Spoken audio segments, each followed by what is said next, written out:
और चलिए बुलेटिन की शुरुआत करेंगे अनोखी खबर के साथ। कई शिकायतों और पत्राचार के बाद क्लोनिंग से पैदा हुई वन भैंसा दीपाशा का अब जाकर डीएनए टेस्ट हो सका। इस टेस्ट से पता चलेगा कि वास्तव में वो वन भैंसा है या मुर्रा भैंस। आरोप है कि वन विभाग के अधिकारी तो उसे वन भैंसा बताकर अभी तक करोड़ों रुपए फूंक चुके हैं। अगस्त 2018 में रायपुर लाने के बाद दीपाशा को छिपा कर रखा गया है। वीआईपी के अलावा उसे कोई नहीं देख सकता है। आरोप है कि वन विभाग के अधिकारियों को मालूम है कि दीपाशा मुर्रा भैंस है, लेकिन जानबूझकर उसे वन भैंसा बताकर रखा जा रहा है। डीएनए टेस्ट के बाद पूरे मामले का खुलासा हो सकेगा।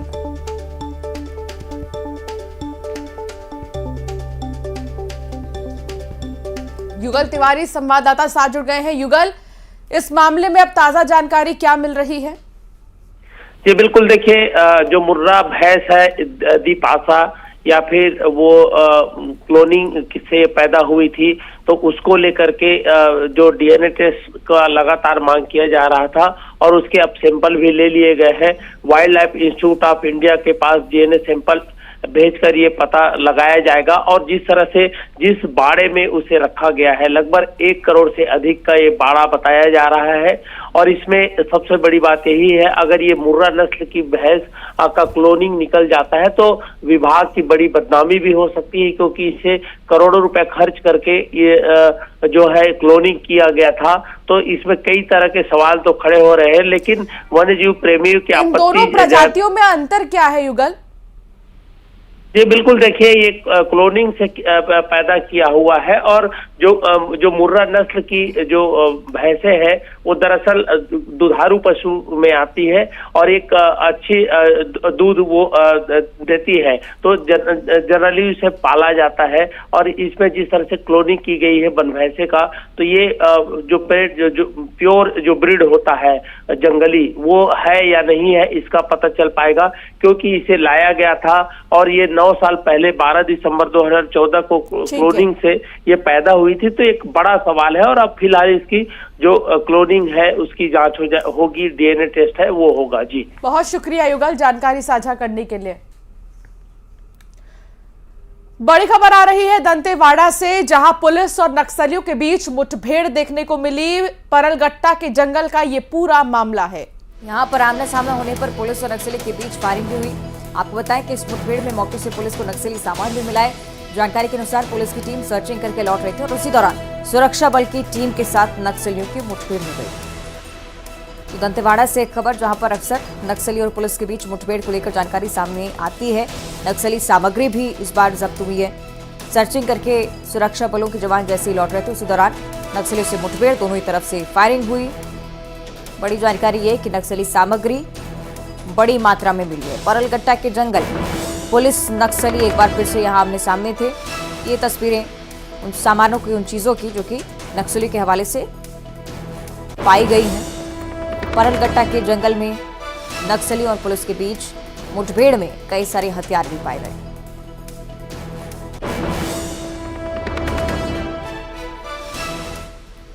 नक्सल गश्त सर्च के वापसी के दौरान ग्राम परलागट्टा एवं बड़ेपल्ली के मध्य जवानों पर नक्सलियों द्वारा अंधाधुंध फायरिंग किया गया।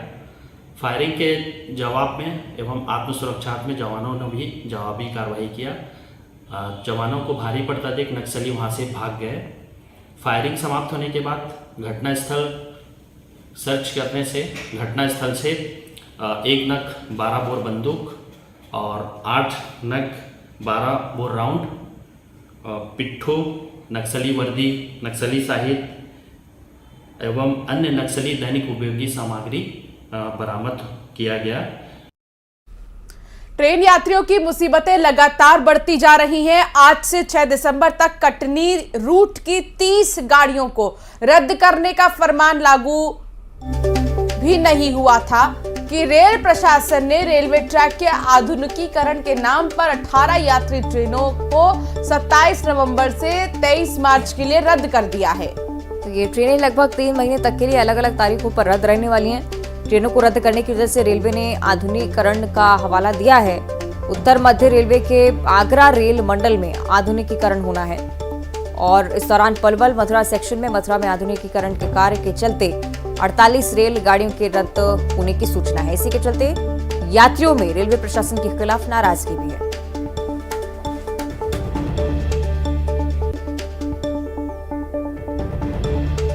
बिलासपुर से कटनी के बीच में अलग अलग खंडों पे तीसरी लाइन के निर्माण का कार्य चल रहा है। कई जगहों पर निर्माण कार्य पूरा कर लिया गया है और जो नवनिर्मित लाइन है उसको वर्तमान में जो स्थित लाइन है उससे जोड़ने के लिए हमें नॉन इंटरलॉकिंग का कार्य करना पड़ता है। तो अभी चंदिया स्टेशन पे 25 नवंबर से 4 दिसंबर तक ये कार्य किया जाएगा। इसके कारण से कुछ ट्रेनों को रद्द किया गया है। इसमें अधिकांश वीकली ट्रेन है और कुछ दैनिक ट्रेनें भी सम्मिलित हैं। इस तरह के विकास कार्य आगे रेल परिचालन की क्षमता को बढ़ाने के लिए ज़रूरी है ताकि हम ज़्यादा से ज़्यादा ट्रेनें भविष्य में चला सकें और अधिक समयबद्धता के साथ चला सकें। तो फिलहाल इन कार्यों के लिए इन ट्रेनों को कुछ समय के लिए रद्द किया गया है। कार्य के पूरा होने उपरांत पुनः ये ट्रेन अपने निर्धारित समय के अनुसार चला।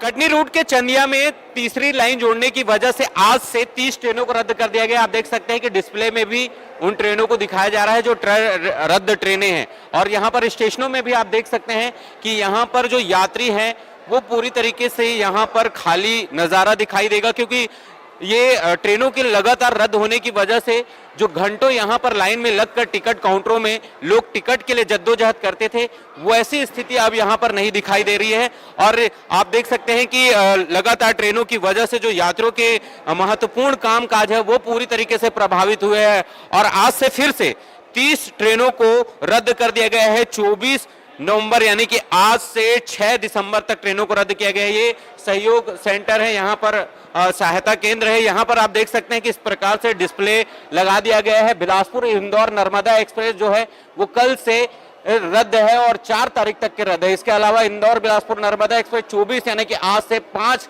तारीख तक के लिए 5-12 यानी 5 दिसंबर तक के लिए रद्द है। इसी तरीके से भोपाल बिलासपुर, इसी तरीके से बिलासपुर रीवा एक्सप्रेस और रीवा बिलासपुर एक्सप्रेस जो है वो ट्रेनें रद्द है। ऐसे मिलाकर कुल 30 जो ट्रेनें हैं उन्हें रद्द कर दिया गया है, जिससे कहीं ना कहीं यात्रियों की जो परेशानी है वो भी बढ़ गई है। इसके साथ ही 18 ट्रेनों को और रद्द करने का फैसला लिया है।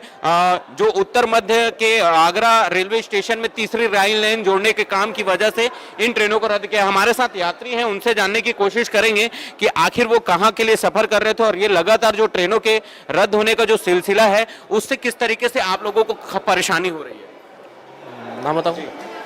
नाम बताइए, क्या परेशानी? आज से 30 ट्रेनों को रद्द कर दिया गया है, तो उसमें हमें जितना भी यात्री हैं सबको बहुत परेशानी हो रही है। तो ये बढ़िया मतलब अच्छा नहीं हो रहा है। ये परेशानी मतलब हो रहा है, मतलब सबको ठीक नहीं हो रही है, मतलब उसके लिए कुछ करना चाहिए। कहाँ जा रहे थे? कितने दिन पहले रिजर्वेशन कराया था? ये 5 दिन पहले हो गया था ये सब, लेकिन अभी रद्द हो गया तो परेशानी तो हो रही है ना। कुल मिलाकर जो परेशानी है वो यात्रियों की कम होती नजर नहीं आ रही है। पहले भी ट्रेनों को रद्द किया गया था, एक बार फिर से अधोसंरचना के नाम पर न केवल 30 गाड़ियां बल्कि 18 और गाड़ियों को मिला दिया जाए तो कुल मिलाकर जो है 48 ट्रेनों को रद्द कर दिया गया है। ये जो ट्रेनें हैं वो आगामी 23 मार्च तक रद्द रहेंगे, यानी कि 3 माह तक। तो कहीं ना कहीं यात्रियों की जो मुसीबत है वो लगातार बढ़ती जा रही है और यात्री जो है वो रेलवे से छला जा रहा है। यही वजह है कि यात्रियों का आक्रोश भी जो है वो बढ़ता दिखाई दे रहा है। बिलासपुर से न्यूज़ 18 के लिए उमेश मौर्य। और चलिए अब सीधे आपको सहयोगी उमेश मौर्य के पास लिए चलेंगे। उमेश, ये स्थिति हम समझ रहे हैं, लेकिन निराकरण को लेकर कोई जानकारी रेलवे की तरफ से, कोई वैकल्पिक व्यवस्था दी गई है क्या? देखिए, अधिकारियों से जब हमारी बात हुई कि लगातार ट्रेनों को रद्द किया जा रहा है, जिन ट्रेनों को रद्द किया जा रहा है क्या उनके एवज में कोई वैकल्पिक व्यवस्था जो है वो यात्रियों को दी जा रही है। तो और रेलवे का साफ तौर पे ये बयान होता है कि जिस तरीके से अधोसंरचना का काम किया जा रहा है, तीसरी रेल लाइन जोड़ने का काम किया जा रहा है, ये जो सारे काम है वो यात्रियों के लिए है। आने वाले दिनों में इसका लाभ जो है यात्रियों को मिलेगा, लेकिन मौजूदा हालात में जिन यात्रियों ने पहले से टिकट करा लिया है, 6 महीने 1 महीने पहले से जो यात्री हैं वो समर वेकेशन के लिए टिकट करा चुके हैं। इसके साथ ही मांगलिक कार्यक्रम, शादी, वैवाहिक कार्यक्रमों में जाने के लिए जो एक जगह से दूसरे राज्यों या अन्य जगह पर ट्रेनों के सहारे से जो अपने गंतव्य की ओर जाते हैं, वहां पर जो टिकट पहले से करा लिया उनके लिए क्या कुछ व्यवस्था है? तो उनका यही कहना है कि अगर उन्होंने टिकट करा लिया है तो वो रिफंड हो जाएगा। तो यानी कि ट्रेनों को चलाने और कैंसिल करने का जो सिलसिला है वो लगातार जारी है। यात्री लगातार परेशान होते जा रहे हैं। पहले वो टिकट कराते हैं, फिर वो कैंसिल कराते हैं, लंबी लंबी लाइनों में, कतारों में लगकर टिकट लेते हैं। और ये जो समस्या है, ये पहली बार ऐसी समस्या नहीं आई है। आप देखेंगे कोरोना काल के बाद से जब से ट्रेनों को रद्द करने का निरंतर ये सब चलता रहा है, वो आज तक परेशानी लगातार बढ़ भी रही है। बहुत शुक्रिया आपका फिलहाल ये पूरी जानकारी साझा करने के लिए। बलरामपुर से बड़ी खबर आ रही है। पत्नी को जिंदा जलाने वाला आरोपी गिरफ्तार कर लिया गया। हाथ पैर बांधकर पत्नी को जलाया था। बीते दिन हमने आपको खबर दिखाई थी, इलाज के दौरान पत्नी की मौत हो गई थी, लेकिन आरोपी को अब तक नहीं पकड़ा गया था। खुशी की बात यह है कि आरोपी को पकड़ लिया गया है। 20 नवंबर को आरोपी ने घटना को अंजाम दिया था। वोड्रफनगर थाना क्षेत्र की यह पूरी घटना है। ये बड़ी वारदात जिसमें आरोपी पति अब पुलिस गिरफ्त में। सहयोगी सूरज हमारे साथ जुड़ रहे हैं। सूरज, कैसी सफलता मिली आरोपी को पकड़ने में पुलिस को? जी, मैं बता दूं कि वाड्रफनगर पुलिस चौकी के अंतर्गत मदनपुर का यह पूरा मामला है, जहां पत्नी पर चरित शंका करते हुए पति ने हाथ पर बांधकर मारपीट करते हुए उसे पेट्रोल छिड़क कर जिंदा जला दिया था। ये घटना पूरी 20 नवंबर की है और घटना को अंजाम देने के बाद आरोपी पति फरार हो गया था। तब से पुलिस लगातार इसकी तलाश कर रही थी। आपको बता दें कि घटना के बाद पत्नी को बेहतर इलाज के लिए मेडिकल कॉलेज रेफर कर दिया गया था, जहां उसकी मौत हो गई थी। उसके बाद पुलिस ने मामला दर्ज करते हुए धारा 302 के तहत आरोपी पति की तलाश शुरू की थी, लेकिन आरोपी तब पुलिस को हमेशा चकमा देकर इधर उधर भागते फिर रहा था। वहीं पुलिस को कल पता चला कि पुलिस बस स्टैंड में बस पकड़कर कहीं भागने की फिराक में है, जहां पुलिस ने उसे घेराबंदी करते हुए गिरफ्तार कर लिया है और उसके विरुद्ध धारा 302 के तहत कार्रवाई करते हुए जेल भेज दिया। ठीक है, बहुत शुक्रिया आपका सूरज जानकारी के लिए। और राजस्थान के चुनाव में प्रचार से रायपुर लौटे सीएम भूपेश बघेल ने 3 राज्यों में सरकार बनाने का दावा कर दिया है। उन्होंने कहा छत्तीसगढ़ के अलावा मध्य प्रदेश और राजस्थान में भी कांग्रेस की सरकार बनने जा रही है। साथ ही उन्होंने कहा कि छत्तीसगढ़ में बीजेपी के लिए कोई संभावना नहीं है, बीजेपी की संख्या गिनती के लिए रह जाएगी। अभी जितने लोगों से बात हुई उसमें सरकार बनेगी कांग्रेस की, ये तो दिख रहा है। मध्य प्रदेश भी, अब छत्तीसगढ़ तो बनेगा ही, मध्य प्रदेश और राजस्थान में भी सरकार बनेगी। सर, अशोक गहलोत ने प्रेस कॉन्फ्रेंस में कहा था कि महादेव एप्लीकेशन के माध्यम से आपको गिरफ्तार करेंगे। भारतीय जनता पार्टी षड्यंत्र तो था ही पहले ही, तो वो तो खुल भी गया। तो ये तो किसी भी मुख्यमंत्री को, विपक्षी मुख्यमंत्री को बदनाम करने के लिए सारे षड्यंत्र किए जा रहे हैं। मैं तो शुरू से बोल रहा हूँ कि जब से ईडी आईटी आया है वो सब वो षड्यंत्र ही करके सरकार को बदनाम करने, मुझे बदनाम करने की लगातार लोग कोशिश किए, लेकिन वो असफल रहे हैं। छत्तीसगढ़ में भले ही विधानसभा चुनाव का रण बीत चुका है, लेकिन बीजेपी कांग्रेस के बीच सियासी संग्राम जारी है। इस बार सूबे के डिप्टी सीएम टीएस सिंहदेव ने ऐसा बयान दे दिया है जिस पर बीजेपी बिफर गई है। सिंहदेव ने कहा कि मुझे जो रिपोर्ट मिल रही है, राजनांदगांव से पूर्व सीएम रमन सिंह इस बार विधानसभा चुनाव हार रहे हैं। इसके अलावा न्यूज 18 से खास बातचीत के दौरान सिंहदेव ने यह तक कहा कि मेरी बीजेपी में जाने की अफवाह साजिश के तहत फैलाई जा रही है, जिसका मकसद छवि खराब करना है। कुछ लोग जानबूझकर इस प्रकार की अफवाहें फैला रहे हैं।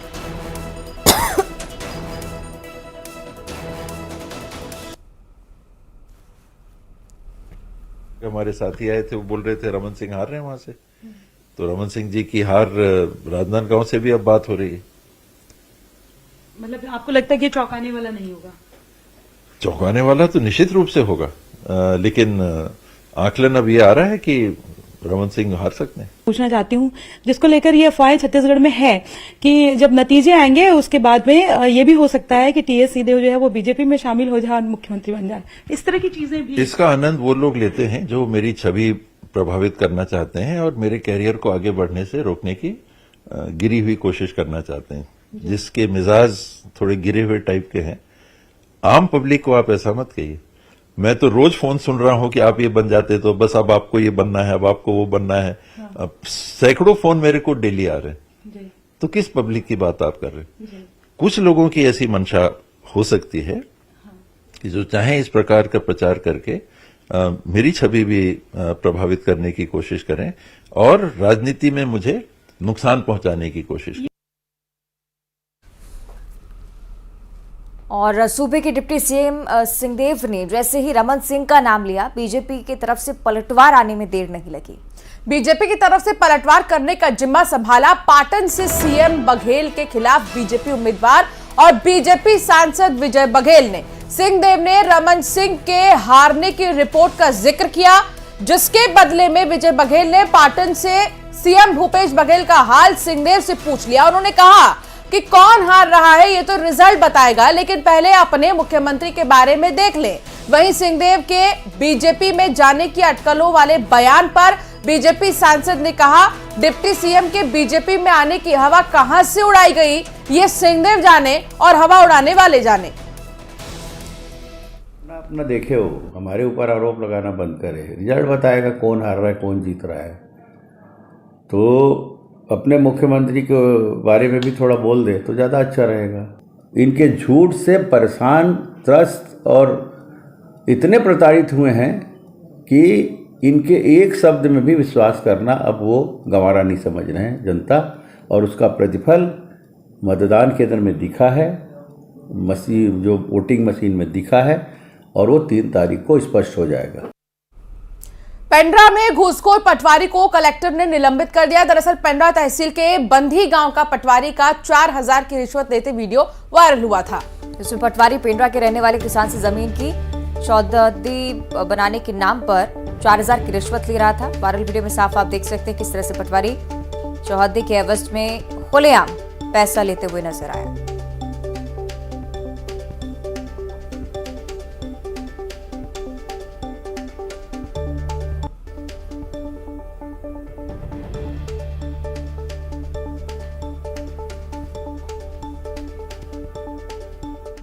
और राजनांदगांव में खैरागढ़ राज परिवार के उदयपुर में स्थित पैलेस विवाद में अब कार्रवाई हुई है। संपत्ति को लेकर दिसंबर 2021 विवाद के दौरान बलवे जैसी स्थिति बन गई थी, जिसमें स्वर्गीय राजा देवव्रत सिंह के समर्थक और ग्रामीण रानी विभा सिंह के विरोध में उग्र हो गए थे। तो इससे राज परिवार का विवाद सड़क पर आ गया।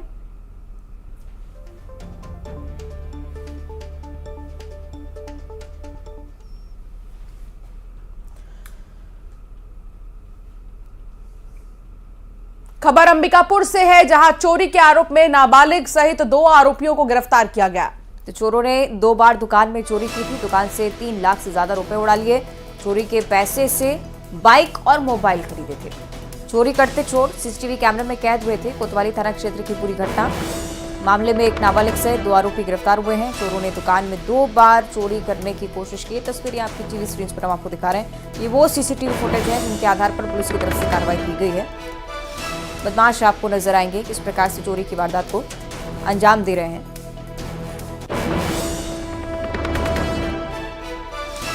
सही श्रवण हमारे साथ फोन लाइन पर जुड़ रहे हैं। श्रवण, विस्तार से जानकारी इस वारदात पर।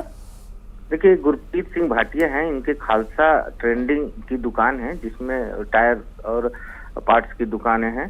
इसमें बीते दिनों चोरों ने, अज्ञात चोरों ने जो है ताला तोड़कर उसमें करीबन 2 लाख से अधिक की रकम कर ली। और इससे पहले भी जैसे पुलिस में जब FIR दर्ज कराए तो ये पता चला कि उस दुकान में और भी चोरी किए थे। कुल मिलाकर 3 लाख से अधिक की रकम अज्ञात चोरों ने कर दी। इस बार ये था कि CCTV कैमरे में उन चोरों को देखा गया और पुलिस जांच कर रही थी।